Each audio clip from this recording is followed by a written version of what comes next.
কুঞ্জে তাহার গাঞ্জা ছিল, কোথায় গেল ভাসি? এবার তাহার শূন্য হিয়ায় বাজাও তোমার বাঁশি, বাজাও বাজাও। তার দ্বীপের আলো কে নিভালো, তারে তুমি জালো জালো। আমার আপন আধার আমার আখিরে দেয় ফাঁকি, কিছু তো নাই বাকি। ও গো নিঠুর, ও গো নিঠুর, দেখতে পেলে তাকি ভুবন তো আজ হলো কাঙাল। তার সব ঝরেছে, সব মরেছে, জীর্ণ বসন ওই পড়েছে। প্রেমের দানে নগ্ন প্রাণের লজ্জা দেহ ঢাকি, কিছু তো নাই বাকি।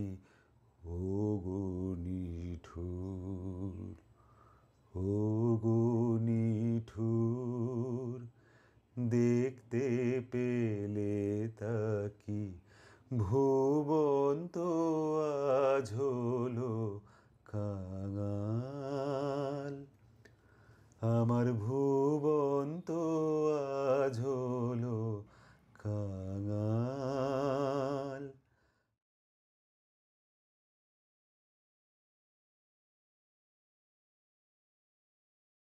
আমরা এই নাট্যগ্রামের কাজটা শুরু করেছি 2015 সাল থেকে, কিন্তু এই এই ধরনের যে থিয়েটার স্পেস, এই ভাবনাটা আমি লালন করতাম তা হচ্ছে 1984 সাল থেকে। 1984 সাল, তখন আমি ফার্স্ট ইয়ারে পড়ি, হায়ার সেকেন্ডারি পাস করে তখন কলেজে সবেমাত্র অ্যাডমিশন নিয়েছি। সেই সময় থেকে আমি বহিরঙ্গনের নাট্যচর্চার বিষয়টাকে একটা মতাদর্শগত সংগ্রাম হিসেবে দেখতে শুরু করেছিলাম। এর পেছনে অনেক কারণ আছে। এমন কিছু মানুষের সাহচর্যে এসছে যারা এই বিকল্প ধারার থিয়েটার চর্চার সঙ্গে যে কি সমাজ পরিবর্তনের যে সংগ্রাম, তার কোথায় সম্পর্ক, সেইটা আমাকে উপলব্ধি করতে সাহায্য করেছে। কিন্তু লালন করেছি 1984 সাল থেকে, কিন্তু একটা থিয়েটার স্পেস নির্মাণ করা তো সহজ কথা নয়। তখন তো ছাত্র অবস্থায় কেটে গেছে 1990-91 সাল পর্যন্ত। তো মাস্টার ডিগ্রি করে বেরিয়ে আসার পর যখন প্রায় ফুল টাইম আমি থিয়েটার চর্চা করছি, তখন একটা নিজস্ব থিয়েটার স্পেস থাকলে খুব ভালো হতো, এই ভাবনা ভিতরে লালন করছি, কিন্তু পেরে ওঠাটা খুব সম্ভব হচ্ছে না। এখন এইটা বলতে গেলে এর দুটো দিক আমাকে বলতে হবে। একটা হচ্ছে কেন নিভৃত পূর্ণিমা নাট্যগ্রাম এই থিয়েটার স্পেসটা তৈরি করার কথা ভাবলাম, এর যেটাকে আমি মতাদর্শগত জায়গা বলছি। আর একটা হচ্ছে কেন বাস্তবে কখন কিভাবে পেরে উঠলাম এটা করতে। এই দুটো অনুষঙ্গই থাকবে। তো আমি প্রথমটা একটু ব্যাখ্যা করি যে কি কারণে বিকল্পধারা থিয়েটার চর্চার কথাটা ভাবছিলাম। আমার ভাবনার মধ্যে ছিল এই কারণে যে মানে বলা যেতে পারে ওই 5-এর দশকের শেষ দিক থেকেই, মানে যখন 6-এর দশক শুরু হচ্ছে, তখন সারা পৃথিবী জুড়েই আমরা দেখতে পাই কতকগুলো বড় বড় মুভমেন্ট হচ্ছে। যেমন আমরা 68 সালে ফ্রান্সের ছাত্র মুভমেন্টের কথা বলতে পারি, খুবই ঐতিহাসিক মুভমেন্ট, স্টুডেন্ট মুভমেন্ট। এবং এই মুভমেন্ট থেকে একটা শিক্ষা, সাহিত্য, সংস্কৃতি সব দিক দিয়ে, বিশেষ করে ফিলোজফিক্যাল ভাবনার দিক দিয়ে যেটা পোস্ট মডার্নিস্ট যে ভাবনা, দেরিদা, লাকা, ফুকো প্রচুর নাম উঠে আসতে শুরু করলো, তেমনি থিয়েটার ভাবনার দিক দিয়ে অনেক ধরনের বিকল্প ধারার থিয়েটারের কথা কিন্তু উঠে আসতে শুরু করলো। যেমন রেড রেভু থিয়েটার, থিয়েটার ফর অপ্রেসড আমরা দেখতে পেলাম। তো এই ধরনের প্রচুর থিয়েটার ভাবনা যা কাজ করছিল, আর আমাদের এখানে যারা বিকল্প ধারার থিয়েটার চর্চার কথা ভাবছেন, তাদের সঙ্গে ওই ইউরোপের যে মানুষরা বিকল্প থিয়েটার চর্চা করা ভাবছিলেন, তাদের সংযোগ ঘটলো। সংযোগ ঘটাটাই স্বাভাবিক, কারণ থিয়েটার একটা ইন্টারন্যাশনাল একটা মাধ্যম, ফলে যোগাযোগ ঘটে যাবে। এই যোগাযোগের মাধ্যমে মূলত পোল্যান্ডের যে গ্রুটুস্কির যে থিয়েটার চর্চা, সেইটা আমাদের দেশের অনেক থিয়েটার কর্মীদের, যারা থিয়েটার নির্মাণ করার জন্য খুবই সচেষ্ট হয়েছিলেন, তাদের প্রভাবিত করেন। তাদের মধ্যে আমরা শ্রদ্ধেয় বাদল সরকারের নাম জানি, পরবর্তী সময়ে আমরা প্রবীর গুহর কথা বলতে পারি, ওদিকে আমরা সঞ্জয় গাঙ্গুলির কথা জানি। তো এইরকম অনেক ব্যক্তি আছেন যারা সেই সময় ইউরোপের যে বিকল্প ধারা থিয়েটার, এটা নিয়ে ভাবছিলেন। আমরা নিতান্তই ছাত্র, পরবর্তীতে এদের সাহচর্যে আসি, এদের কাছে শুনি সারা পৃথিবী জুড়ে কী কাজকর্ম চলছে। কিন্তু আমাকে যেটা প্রভাবিত করেছিল তা হচ্ছে যে ইউরোপ যখন বলল যে থিয়েটারকে ওই একটা প্রেক্ষাগৃহে প্রসিনিয়াম যে আবদ্ধতা, তার মধ্যে আটকে রাখাটা ঠিক না, বা পিকচার ফ্রেমেই যে থিয়েটারকে দেখি, এই পিকচার ফ্রেমের বাইরে থিয়েটারকে নিয়ে আসা দরকার, কারণ সেটা আজকে সময়ের দাবি। বিশেষ করে শ্রমজীবী মানুষের কাছে, অন্তজ শ্রেণীর মানুষের কাছে, নিপীড়িত শ্রেণীর মানুষের কাছে, যাদের সংখ্যা বিপুল এই পৃথিবীতে, তাদের কাছে থিয়েটারকে যদি তাদের জীবন সংগ্রামের হাতিয়ার হিসেবে গড়ে তোলা যায়, তাহলে তাদের কাছাকাছি যেতে হবে। তাদের কাছাকাছি যেতে গেলে থিয়েটারকে প্রসিনিয়ামের আবদ্ধতা থেকে মুক্তি দিতে হবে। এটা খুব জোরের সঙ্গে বলেছেন, কিন্তু প্রায় একই কথার উচ্চারণ এর বহু বহু বছর আগে আমরা রবি ঠাকুরের কণ্ঠে কিন্তু শুনেছি। কারণ এইটা যখন আমরা শুনছি 6-এর দশকে ইউরোপে, আর আমরা রবি ঠাকুরের কাছে শুনছি, আমার যদ্দূর মনে পড়ছে, এখানে বিশেষ করে শান্তিনিকেতন পর্বে যখন থিয়েটার চর্চা করছেন রবি ঠাকুর, 1908-এ তো শারদোৎসব এসে গেছে, তো তখন দেখছি যে ওই প্রসিনিয়াম মঞ্চের যে আবদ্ধতা, সেখান থেকে তিনি কিন্তু মুক্তির কথাই বলছেন।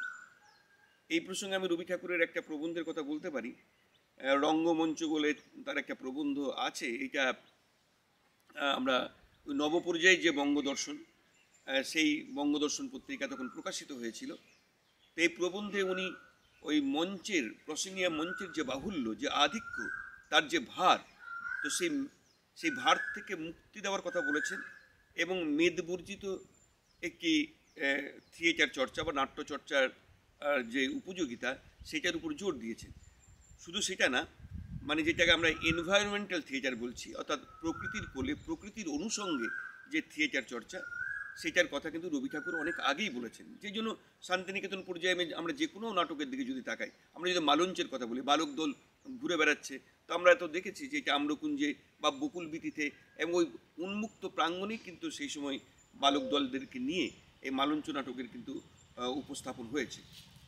তো শান্তিনিকেতনের যে নিজস্ব থিয়েটার ভাবনা, যা রবি ঠাকুরের থিয়েটার চেতনা সঞ্জাত, সেইটাও আমার মাথায় কিন্তু কাজ করতো, যে এটা শুধু ইউরোপ বলছে ব্যাপারটা তা না, এটা আমাদের এখানে অনেক আগে উচ্চারিত হয়েছে। এই ভাবনাটার একটা অনুশীলন দরকার ছিল। তো আমরা এখানে যখন প্রকৃতির অনুষঙ্গে নাটক করার কথা ভাবছি, তখন আবার ওই ওয়েস্টার্ন যে থিয়েটার চিন্তাবিদ, তাদের কথাই আসছে। যেমন অনেকেই রিচার্ড সেগনারের কথা বলেন, উনি আমেরিকায় বসে কাজ করেন, তো উনিও এনভায়রনমেন্টাল থিয়েটারের কথা বলেছিলেন।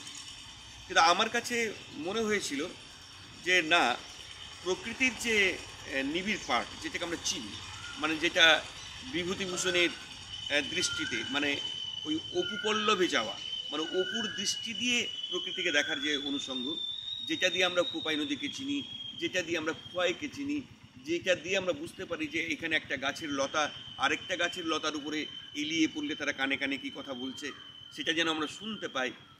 এখানকার ভোর কীভাবে হয়, এখানে সূর্যাস্ত কেমনভাবে হয়, তার প্রত্যেকটি নিগুড় পরিচয়ের সঙ্গে জীবনের অনুভবকে মেলানো। ব্যাপারটা কীরকম?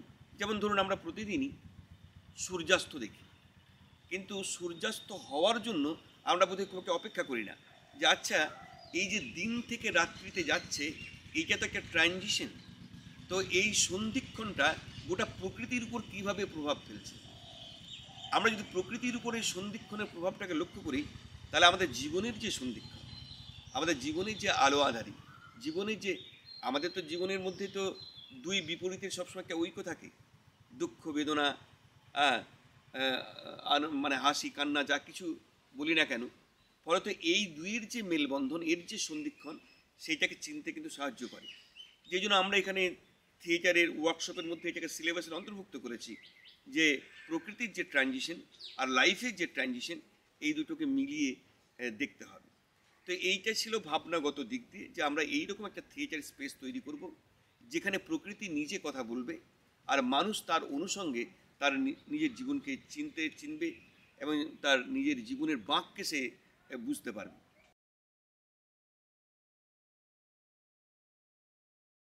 মুক্তাঙ্গনের থিয়েটার চর্চা সম্পর্কে একটা প্রচলিত ধারণা আছে। মানে আসলে ভাবনাটা হচ্ছে কি, প্রসেনিয়ামকে প্রথাবদ্ধ থিয়েটারের একটা কনসেপ্ট আকারে দেখে আমরা যখন সেখান থেকে মুক্তি চেয়েছি, যে এই প্রথাবদ্ধতা থেকে আমরা মুক্তি চাই, পরবর্তীতে দেখা গেছে যে নন প্রসেনিয়াম থিয়েটারটাও আরেকটা প্রথা হিসেবে দাঁড়িয়ে যাচ্ছে।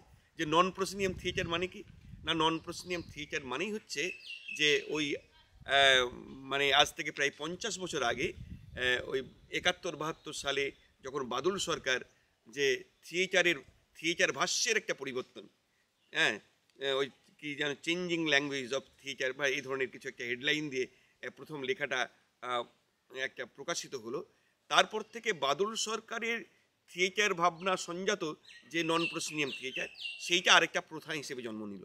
যে নন প্রসেনিয়াম মানেই হচ্ছে এক ধরনের অঙ্গন মঞ্চ, অর্থাৎ সেটাকে মঞ্চই হয়ে গেল। অঙ্গন মানে হচ্ছে কোনো বাড়ির উঠোনে বা আঙিনায় হচ্ছে, পিছনে একটা পর্দা লাগিয়ে দেওয়া হচ্ছে, আর অর্ধবৃত্তাকারে বা বৃত্তাকারে দর্শকরা থাকছে, মাঝে থিয়েটার হচ্ছে। এই যে স্পেস সম্পর্কে একটা ধারণা, এইটা কিন্তু বইতে শুরু করলো, এখনও পর্যন্ত বহন করে।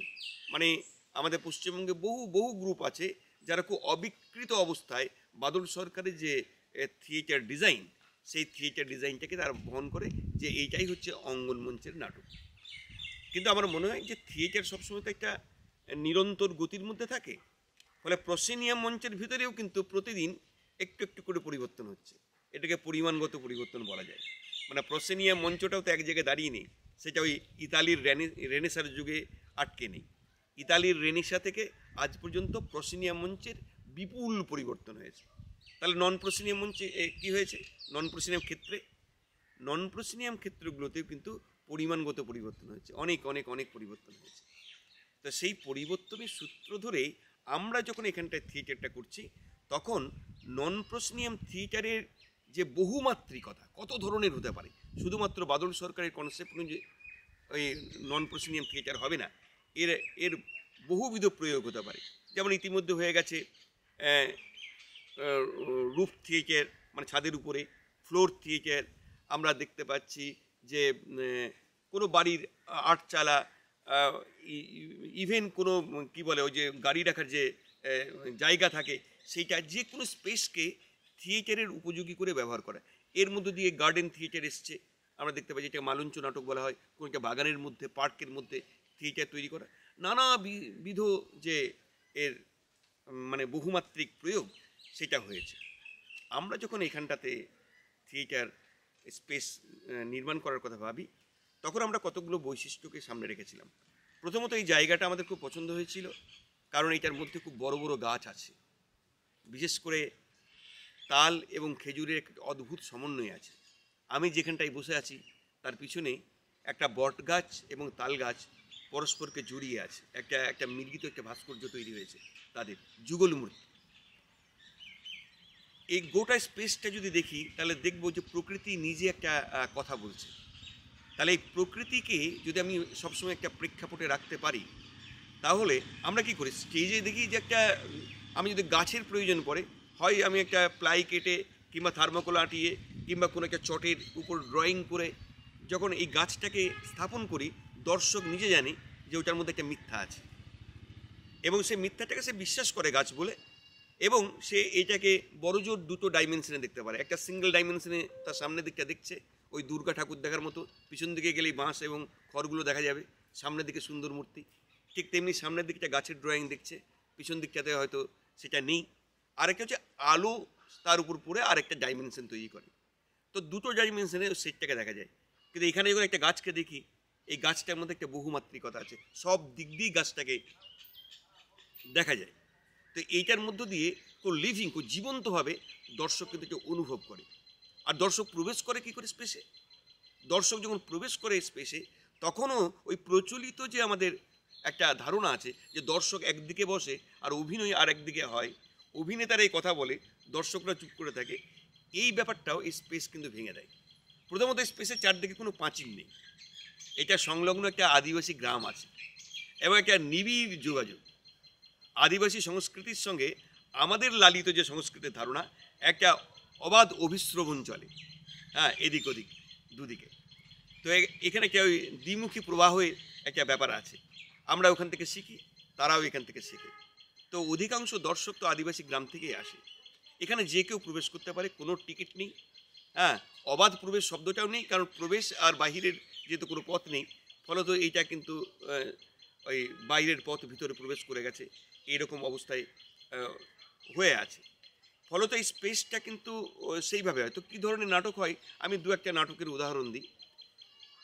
আমরা যেমন জীবনানন্দ দাশের মৃত্যু চেতনার উপর একটা কাজ করি, সেখানে মূলত বোধ, 8 বছর আগের একদিন, অন্ধকার, এই কবিতাগুলো আমাদের, তার যে মূল যে দর্শন সেইটা আমাদের নাটকের মধ্যে আছে।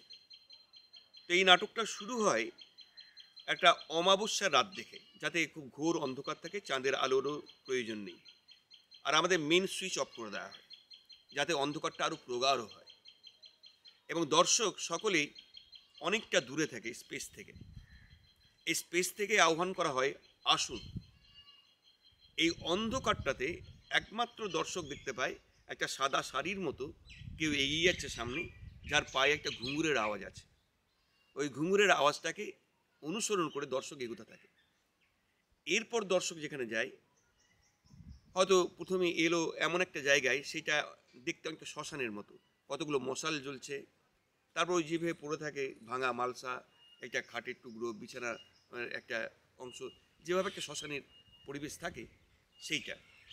সেখানে হয়তো কোনো একটা চরিত্র সে একটা কথা বলে উঠল, সেটা জীবন সম্পর্কে গভীর অনুভব হতে পারে, মৃত্যু সম্পর্কে হতে পারে। সেই মৃত্যু সম্পর্কে তার যে দার্শনিক ব্যাখ্যা, সেখান থেকে নাটকটা শুরু হয়। আর নাটকটা চলে কিন্তু আসলে একটা জার্নি থিয়েটার, দর্শক মুভ করতে থাকে। দর্শক যখন এগিয়ে যায়, তখন সে একটা মর্গের সন্ধান পায়, যেখানে একটা মৃতদেহ পড়ে আছে। যে মৃতদেহের কাহিনীটা আসলে বলা হচ্ছে, যে মৃতদেহকে দুটো দ্বন্দ্বের মধ্যে থাকতে হয়, একদিকে গাছের মধ্যে একটা প্যাঁচা আছে, যে প্যাঁচা ওই গাছে অনেক কিছু দেখেছে জীবনের অনুষঙ্গ, সেই জোনাকিকে দেখেছে, হ্যাঁ, বা সে দেখেছে যে কীভাবে মানে ইঁদুরের সঙ্গে প্যাঁচার সম্পর্ক। আরেকদিকে দেখা যায় যে মৃত্যুর যে প্রভোকেশন, অর্থাৎ না, জীবনের ওপারেই আসলে তোমার সার্থকতা, যে ওকে আত্মহত্যার দিকে প্রভোগ করে। তো চরিত্রকে আত্মহত্যার দিকে প্রভোগ করছে, আর জীবনের টান্না, জীবনটাকে আরেকবার ফিরে দেখো, এই দ্বন্দ্বের মধ্যে চরিত্র পড়ে যায়, শেষ পর্যন্ত আত্মহত্যা করে, মর্গে গিয়ে সে কাহিনীটা শেষ হচ্ছে। তো এই টোটাল ব্যাপারটা পুরো স্পেস জুড়ে হয়, প্রত্যেকটি গাছকে কাজে লাগানো হয়, গাছের উপরেই পেঁচা বসে থাকে। তো দর্শক যখন দেখে, তখন কিন্তু দর্শক কোথাও বসে দেখে না, ফলে বসে দেখার যে থিয়েটারের যে ধারণা, সেটা কিন্তু ভেঙে যায়। এরকম অসংখ্য নাটকের ব্যাপার আছে, যে নাটকগুলো আমরা পুরো স্পেস জুড়ে করি। ফলত প্রচলিত অঙ্গনমঞ্চের যে ধারণা যেটা ছিল বিকল্প থিয়েটারে, সে অঙ্গনমঞ্চের ধারণা থেকে অনেকটা পথ হেঁটেছে এখন মানে নন প্রসেনিয়াম থিয়েটার। তো সেই রকম আজকের দিনে যতটা আমরা ভাবতে পেরেছি, সেটাকে যাতে ধারণ করতে পারে, সেই মতো করে একটা পরিকাঠামো নির্মাণের প্রচেষ্টা আমরা এখানে রেখেছি।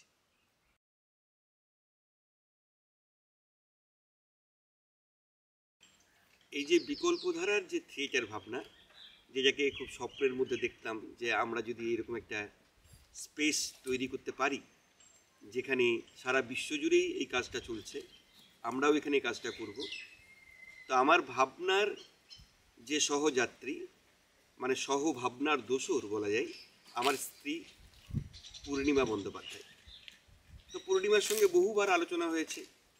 পূর্ণিমাও বলতো যে ঠিক আছে, আমাদের যদি আর্থিক সক্ষমতা কখনো আসে তাহলে আমরা নিশ্চয়ই এরকম একটা স্পেস নির্মাণ করব যেখানে সারা দিন ধরে থিয়েটারের কাজ চলবে, এবং এই যে যেটাকে বিকল্পধারা থিয়েটার চর্চা বলা হচ্ছে, অর্থাৎ প্রসেনিয়া মঞ্চের বাইরের যে থিয়েটার চর্চা, এইটাকে আমরা যেহেতু একটা আমাদের রাজনৈতিক মতাদর্শগত সংগ্রাম বলে মনে করছি, এই সংগ্রামটাকে চরিতার্থতা দেওয়ার জন্য আমাদেরকে যেমন করে হোক এইটাকে একটা লক্ষ্য হিসেবে রাখবো। আজ না পারি, একদিন না একদিন হয়তো পেরে উঠব, এইরকম ভাবনাতেই আমরা এগোচ্ছিলাম।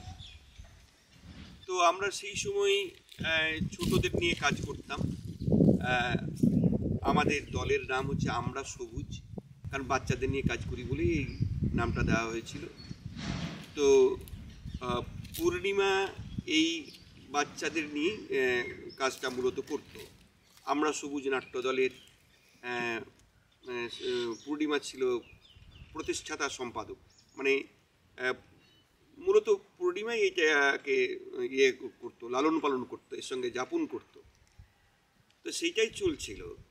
তো মাঝে আসলে একটা আমার জীবনে খুব বড় ঘটনা ঘটে যায়। সেটা হচ্ছে 2014 সালে পূর্ণিমার ক্যান্সার ধরা পড়ে, এবং 2014 থেকে 2015 এই এক বছর আমাদের একটা খুব দুর্বিষহ অভিজ্ঞতার মধ্য দিয়ে যেতে হয়েছে।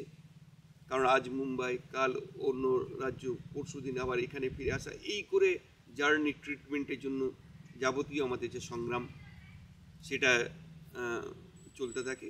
তো থিয়েটারের কাজ খুবই ব্যাহত হয়। তো আমার নাট্যদলের ছেলেদের আমি খুবই ধন্যবাদ দেবো যে তারা তথাপি এই থিয়েটারের কাজটাকে থামতে দেয়নি। এটা খুব ধারাবাহিকভাবে এগিয়ে গেছে কিছু না কিছুভাবে। মানে আমি উপস্থিত নেই, পূর্ণিমা নেই, থিয়েটারের কাজটা চলছে। মানে আমার মনে আছে প্রায় তখন পূর্ণিমার খুবই সংকটজনক অবস্থা, শারীরিকভাবে সে আর পেরে উঠছে না। তখন আমার থিয়েটার দলের সব ছেলেমেয়েরা পূর্ণিমার মাথার কাছে দাঁড়িয়ে আছে। তো জিজ্ঞেস করছে, দিদি বলো আমরা কি করব, তোমার জন্য কি করতে পারি, কি করলে তুমি ভালো থাকবে। তো পূর্ণিমা ওদের বলেছিল যে তোদের কাছে আমার একটাই চাওয়া, যে আমি থাকি বা না থাকি থিয়েটারের কাজটা যাতে বন্ধ না হয়। এবং এটা 2015 সাল, আমাদের 16ই ফেব্রুয়ারি একটা নাটকের শো ছিল দমদমে, আর 13ই ফেব্রুয়ারি পূর্ণিমা আমাদের ছেড়ে চলে যায়। এবং 14ই ফেব্রুয়ারি আমরা যখন পূর্ণিমার দেহ আরজি কর মেডিকেল কলেজে দিয়ে ফিরে আসছি, আসার পথে দলের ছেলেরা জিজ্ঞেস করলো যে দাদা তাহলে কি করব, আমরা কি এই শোটা করব? তো আমি ওদের বললাম যে দিদি তো বলে গেছে যে থিয়েটার যাতে না থামে, তোমরা সিদ্ধান্ত নাও কি করবে। তো ছেলেরা চোখে জল মুছে ওরা কিন্তু 16 তারিখে শোটা করে এলো, এবং সেটা আমাকে খানিকটা মানসিকভাবে শক্তিও দিল যে না, এটা এগিয়ে যাবে, এটা থামবার না। তো পূর্ণিমাও একটা সরকারি চাকরি করতো। তো পূর্ণিমার মৃত্যুজনিত কারণে ওর প্রভিডেন্ট ফান্ড বা গ্র্যাচুইটি ইত্যাদি যে টাকা পয়সা, সেইটা আমরা যখন হাতে পেলাম আমাদের ভাবতে একটুও সময় লাগেনি যে স্বপ্ন আমরা লালন করছিলাম এতদিন, যে আমাদের নিজস্ব একটা থিয়েটার স্পেস থাকবে, আমাদের এই টাকাটা সেখানে পরিপূর্ণভাবে কাজে লাগাতে হবে। সেই টাকা দিয়েই এই জমি, এই জায়গা কেনা হয়, এবং যতটুকু সামর্থ্য ছিল, পরিকাঠামো এতটা ছিল না, ওই একটুখানি একটা রুম তৈরি করা হয় আর এই গোল ঘরটা তৈরি করা হয়। এটার মধ্য দিয়ে এই স্পেসটার যাত্রা শুরু। আমরা সিদ্ধান্ত নিলাম যে এই থিয়েটার স্পেসের নাম হবে নিভৃত পূর্ণিমা নাট্যগ্রাম। এই পূর্ণিমা নামটা এই থিয়েটার স্পেসের সঙ্গে এই প্রথম যুক্ত হলো। এই ভাবনা লালন করেছি আমি, পূর্ণিমা এবং আমার থিয়েটার দলের ছেলেরা একসঙ্গে। কিন্তু পূর্ণিমা তার জীবনের মধ্য দিয়ে আসলে তার অনুপস্থিতি বলবো না, আসলে তার নামকরণের মধ্য দিয়ে সে সবসময় এই স্পেসটাতে উপস্থিত থাকে বা যেন থাকতে পারে, সেটা আমাদের একটা অনুভবময়তার দিক, একটা আমাদের বলা যেতে পারে যে এইটাই আমাদের ইমোশনাল অ্যাটাচমেন্ট।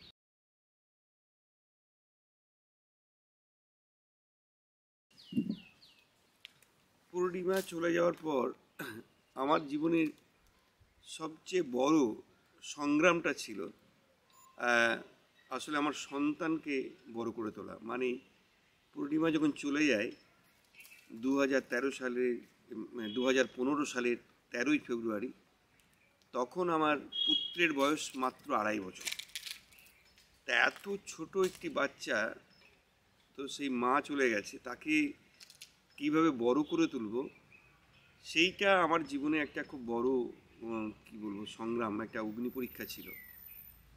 তো মাঝের ওই সময়টা খুবই মানে দুর্বিষহ গেছে, কারণ তাকে কি বলা যায়, বড় করে তোলা। আবার পূর্ণিমার যে স্বপ্ন, পূর্ণিমা থাকলে যেভাবে সন্তানকে বড় করে তুলতো, আমি একই সঙ্গে মা এবং বাবা দুটো ভূমিকা পালন করে কতটা ওকে বড় করে তুলতে পারবো, সেইটা আমার পক্ষে একটা খুব বড় চ্যালেঞ্জিং ব্যাপার হয়ে উঠছিল। যাই হোক, এখন তো আলেখ্য অনেকটাই বড় হয়ে গেছে। আমাদের যে থিয়েটার গ্রুপ আমরা সবুজ, সে আমরা সবুজে আলেখ্য কাজ করে। আমার পুত্রের নাম আলেখ্য নির্ঝর। তো আলেখ্য কাজ করে, অনেক বাচ্চা সেখানে কাজ করে। আমাদের বাচ্চাদের টিমটা খুব নিয়মিত, এবং কোভিডের সময়ও এই বাচ্চারা কিন্তু কাজ করেছে। তারা বাড়িতে যে সমস্ত বৃদ্ধরা আটকে পড়তো, যারা বেরোতে পারতো না ভয়ে, তো সেই বৃদ্ধদের সাহায্য করা, তাদের সাক্ষাৎকার নিয়ে আসা, এই কাজগুলো বাচ্চারা করেছে। আলেখ্যদের পুরো গ্রুপ করেছে, তারা শর্ট ফিল্ম বানায় নিজেরা, নিজেদের উদ্যোগে, অনেক রকম বহুবিধ কাজের সঙ্গে তারা যুক্ত। তো এটা যখন দেখি তখন তো ভালোই লাগে যে পরবর্তী প্রজন্মের মধ্যে যে থিয়েটার চেতনার যে সঞ্চালনের কাজ, যেটা ট্রান্সমিশন আমরা বলি, তো সেইটা যদি অব্যাহত থাকে তাহলে এটাই জীবনের সবচেয়ে বড় পাওয়া হয়।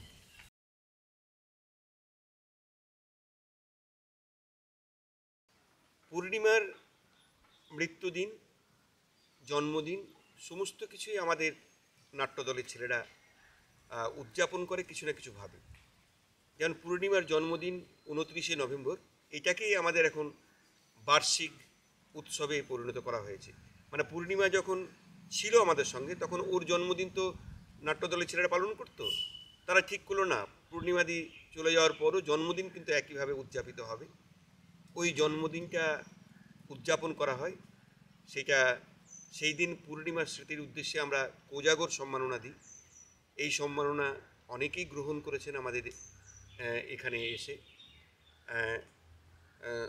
শ্রদ্ধেয় উষা গাঙ্গুলি এখান থেকে নিয়ে গেছেন, তারপর অশোক মুখোপাধ্যায়, অসিত বসু, অনেকেই, প্রবীর গুহ এই সম্মাননা গ্রহণ করেছেন। এবং আমরাও খুব গর্বিত যে এই কোজাগর সম্মাননা আমরা সেই সমস্ত থিয়েটার ব্যক্তিত্বদের হাতে তুলে দিতে পারছি, যেটার মধ্য দিয়ে পূর্ণিমার অনুষঙ্গটাও অনেক দূর সঞ্চারিত হচ্ছে। আর পূর্ণিমার যে মৃত্যুদিন 13ই ফেব্রুয়ারি, এটাকে পালন করা হয় বৃক্ষরোপণের মধ্য দিয়ে।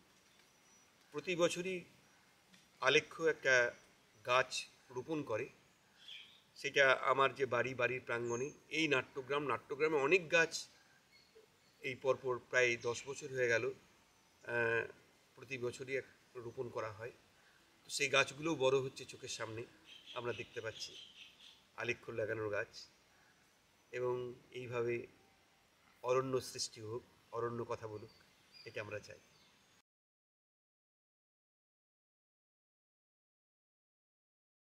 পূর্ণিমা চলে যাওয়ার পর পূর্ণিমার স্মৃতিতে আমরা একটা বই প্রকাশ করি। এই যে সেই বইটা, এটারও নাম দেওয়া হয়েছে পূর্ণিমা। এর যে প্রচ্ছদ, এটা এঁকেছে পূর্ণিমার বন্ধু সৈকত শোভন পাল। তো এখানে পূর্ণিমার কিছু লেখা আছে যা ইতিমধ্যেই কোনো না কোনো পত্রিকায় প্রকাশিত হয়েছিল, সেখান থেকে নির্বাচন করে আমরা কিছু ছাপি। আর বাকিটা পূর্ণিমাকে যারা দেখেছে খুব কাছে থেকে তাদের লেখা আছে। তো এখানে আমার একটা লেখা আছে, আমি লিখেছিলাম আমার পুত্রের উদ্দেশ্যে, কারণ আমি জানতাম যে সে মানে তখনও তো পড়তে পারে না, তার বয়স তখন তো 2.5 বছর। কিন্তু একদিন যদি এই বইটাও হাতে পায় এবং এই লেখাটা পড়ে, এটা একটা চিঠি, একটা মানে পত্র আমার পুত্রের উদ্দেশ্যে, তার মায়ের অনুষঙ্গেই লেখা। তো ভবিষ্যতে সে কোনো না কোনো দিন এটা পড়বে, এই চিঠিটা, সেই জন্য এই সংকলনে সেটা রেখেছি। ওই আমার লেখার শেষ অংশে এই কবিতাটি ছিল। বাড়িয়ে দুহাত দাঁড়িয়ে রয়েছি আমি, চাঁদের বাড়ি কি আকাশের দেশে আছে? তোমার ছেলেটা আরো কিছু বড় হলে আমি যেতে চাই নীরবে তোমার কাছে।